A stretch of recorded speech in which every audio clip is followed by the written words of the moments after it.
Halo anak-anak semuanya, selamat pagi. Apa kabarnya hari ini? Miss Henny selalu berharap anak-anak dalam keadaan sehat dan tetap semangat untuk dapat mengikuti setiap kegiatan pembelajaran yang diberikan oleh guru di sekolah. Hari ini Miss Henny akan mengajak anak-anak untuk menonton sebuah video tentang Musa. Siapa yang masih ingat tentang cerita minggu lalu? Tentang cerita firman Tuhan yang dibawakan oleh Mr. Yohan? Nah, kalau minggu lalu kita sudah mendengarkan cerita Mr. Yohan tentang Musa, tentang bayi Musa yang diangkat oleh putri Firaun.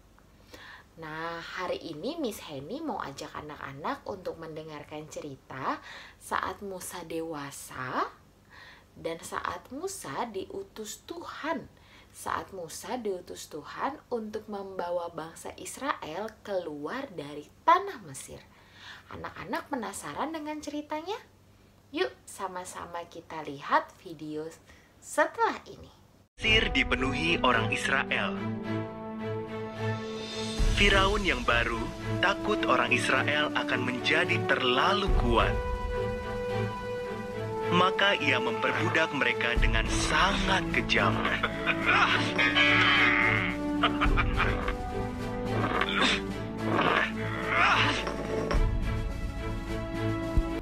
Firaun memerintahkan agar semua bayi laki-laki ditangkap. Seorang wanita menaruh bayinya dalam keranjang, lalu menyembunyikannya di tepi sungai. Kakak perempuan bayi itu mengawasinya.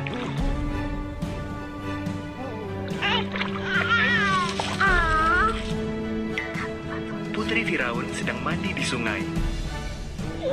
Ia menemukan bayi itu dan memutuskan untuk mengasuhnya. Sang kakak menawarkan bantuan ibunya untuk merawat bayi itu. Putri Firaun menamai bayi itu Musa. Musa pun beranjak dewasa. Musa melihat seorang Mesir memukuli seorang Israel. Musa yang melihat merasa kasihan sehingga membantu orang Israel agar tidak dipukuli oleh orang Mesir tersebut.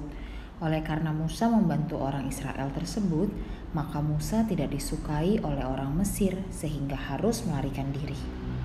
Musa sedang menjaga domba-dombanya di Gunung Horeb. Suara Tuhan terdengar berbicara dari semak belukar yang menyala. Musa, umatku sangat menderita. Aku telah memilihmu untuk membebaskan mereka.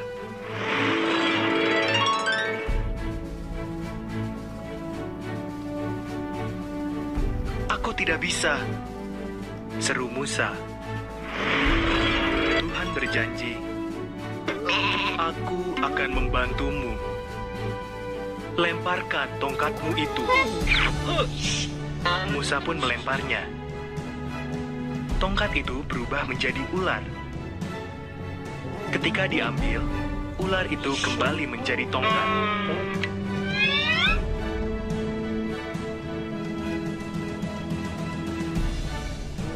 Masukkan tanganmu ke dalam jubahmu. Perintah Tuhan. Musa taat. Lalu dia melihat. Tangannya penuh luka penyakit. Saat dimasukkan lagi, tangannya langsung sembuh kembali. Perlihatkan itu kepada Firaun. Perintah Tuhan.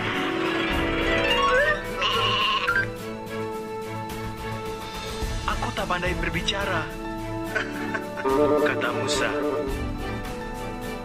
Aku akan memberimu kata-kata, jawab Tuhan. Abangmu Harun bisa membantumu. Maka Musa pun menghadap Firaun untuk meminta orang-orang Israel dibebaskan. Nah, itu dia tadi cerita tentang Musa saat Musa dewasa. Lalu saat Musa diutus Tuhan untuk dapat membebaskan bangsa Israel keluar dari tanah Mesir. Nah, Tuhan berbicara kepada Musa agar Musa semakin berani, agar Musa berani untuk dapat memimpin bangsa Israel keluar dari tanah Mesir. Tuhan berbicara kepada Musa agar Musa dapat melakukan perintah Tuhan. Apa perintah Tuhan? Apa yang harus dilakukan Musa? Tuhan menyuruh Musa. Tuhan meyakinkan Musa untuk dapat memimpin bangsa Israel keluar dari tanah Mesir. Apakah Musa yakin? Apakah Musa percaya? Musa awalnya takut. Musa tidak mau melakukan perintah Tuhan.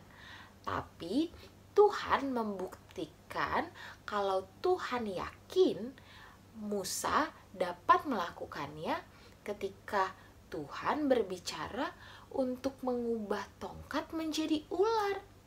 Lalu ketika Musa masukkan tangan ke dalam kantung, lalu tangannya berubah mengalami luka. Lalu Tuhan juga dapat menyembuhkan luka yang ada pada tangan Musa. Wah, Tuhan hebat ya. Tuhan sangat luar biasa. Lalu Musa sudah yakin. Musa yakin kalau Musa dapat membawa bangsa Israel keluar dari tanah Mesir. Musa taat. Musa patuh kepada perintah Tuhan. Anak-anak, tahu tidak apa arti taat dan patuh? Taat dan patuh adalah mau mendengarkan dan mau melakukan perintah. Mau mendengarkan dan mau melakukan perintah. Sama seperti Musa taat. Musa patuh kepada perintah yang Tuhan berikan. Nah, kalau anak-anak patuh terhadap siapa? Taat kepada siapa? Taat kepada perintah Tuhan. Taat kepada perintah yang diberikan mama atau papa di rumah. Taat dan patuh pada perintah yang diberikan oleh Miss dan Mister di sekolah. Contohnya apa, Miss? Contohnya yang pertama, kalau mami atau papi kasih tahu anak-anak untuk merapikan mainan ketika anak-anak selesai bermain, anak-anak harus patuh, harus taat. Ketika waktunya sudah selesai bermain, anak-anak taat untuk merapikan kembali mainan yang sudah anak-anak mainkan. Nah, lalu yang kedua, apa bentuk taat yang dapat anak-anak lakukan? Anak-anak kalau bangun tidur, lalu mami bilang, ayo bangun karena sudah mau sekolah, sudah mau masuk ke dalam kelas online. Nah, anak-anak juga patuh. Anak-anak dengan cepat melakukan ketika mendengar suara mami untuk bangun. Anak-anak cepat bangun, lalu cepat-cepat mandi dan cepat-cepat ikut kelas online. Lalu apalagi, Miss? Ketika anak-anak sedang asik bermain handphone, asik bermain mainan, tapi waktunya sudah sore, waktunya sudah harus mandi. Lalu mami panggil, ayo mandi. Anak-anak masih asik saja main game. Nah, itu bentuk taat tidak ya? Tidak. Anak-anak harus taat ketika mami bilang, ayo mandi. Anak-anak harus stop bermain, berhenti dulu bermain, lalu anak-anak mandi dulu, melakukan, mendengar, dan melakukan apa yang diperintahkan oleh mami dan papi di rumah, oleh Miss di sekolah. Dan terlebih lagi, kita harus taat untuk mendengar dan melakukan setiap perintah yang Tuhan berikan. Sama seperti Musa, taat dan patuh kepada perintah yang Tuhan berikan. Miss Henny yakin, Miss Henny percaya anak-anak selalu dapat melakukan dan mendengarkan yang diperintahkan oleh mama, papa, miss, mister, dan terlebih lagi yang Tuhan perintahkan. Sampai di sini dulu ya cerita yang dapat Miss Henny berikan. Nanti kita ketemu lagi di cerita firman Tuhan selanjutnya. Dadah!